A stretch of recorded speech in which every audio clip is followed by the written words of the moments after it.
আজ আমি করবো মাছের ডিমের টক। তেলটা আমার গরম হয়ে গেছে, মাছের ডিমগুলো আমি বড়া করে রেখে দিয়েছি, নুন হলুদ লঙ্কার গুঁড়ো একটু দিয়ে বড়া করে রেখে দিয়েছি। এর মধ্যে দিয়ে আমটা সেদ্ধ করে রেখেছি। এবার আমি সর্ষে আর শুকনো লঙ্কাটা ফোড়ন দিয়ে দিলাম। শুকনো লঙ্কা সর্ষেটা ফোড়ন দিয়ে দিলাম। এরপর আমি দিয়ে দেবো আমটা, একটু পুড়ে গেলে এটাও হয়ে গেছে। এবার আমি আম দিয়ে দেবো এর মধ্যে। আমটা আমি দিয়ে দিলাম। আমটা একটু ভাজা ভাজা হয়ে গেছে।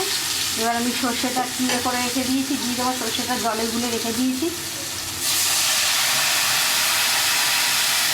সর্ষেটা জলে গুলে রেখে দিয়েছি। আমি এটা দিয়ে দিলাম, আর একটু জল দিয়ে দেবো এর মধ্যে। আর একটু জল দিয়ে দিলাম। এর মধ্যে দেবো একটু মিষ্টি, কেউ মিষ্টি দিতে পারেন, নাও দিতে পারেন আপনারা মিষ্টিটা। লঙ্কার গুঁড়ো, একটু হলুদ গুঁড়ো দিয়ে দেবো এর মধ্যে। হলুদ গুঁড়ো দিয়ে দিলাম। হালকা একটু নুন দিয়ে দেবো, নুন দিয়ে ভাজা যেত, আর একটু নুন দিয়ে দিলাম। টক করে ফুটে গেলে এবার আমি মাছের ডিমগুলো ভেজে রেখেছি, মাছের ডিমগুলো দিয়ে দেবো। ঝোলটা একটু ফুটে যাক।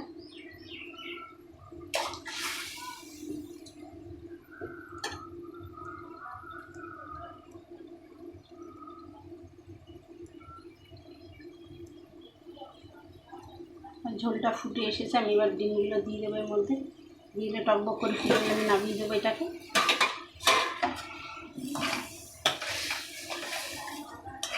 মাছের ডিমের টক এই গরমে খুব ভালো লাগবে, আম দিয়ে মাছের ডিমের টক।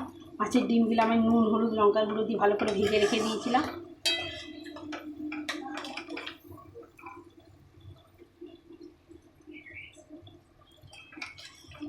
ফুটে গেছে, এবার আমি এটাকে নিভিয়ে দেবো। কেউ চাইলে আর একটু লঙ্কাও দিতে পারবে, দুই একটা। আমি দুই একটা লঙ্কা দিয়ে দেবো, গোটা কাঁচা লঙ্কা।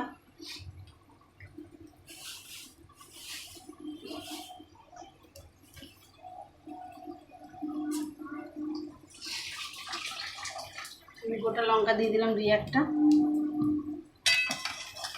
এটা দিয়ে আমার মাছের ডিমের টক রেডি। আপনারা যে যেখান দিয়ে দেখছেন আমার মাছের ডিমের আম দিয়ে টকটা, আপনাদের ভালো লাগলে আপনারা শেয়ার করবেন, কমেন্ট করবেন, লাইক করবেন, সাবস্ক্রাইব করবেন, তাহলে আমার খুব ভালো লাগবে।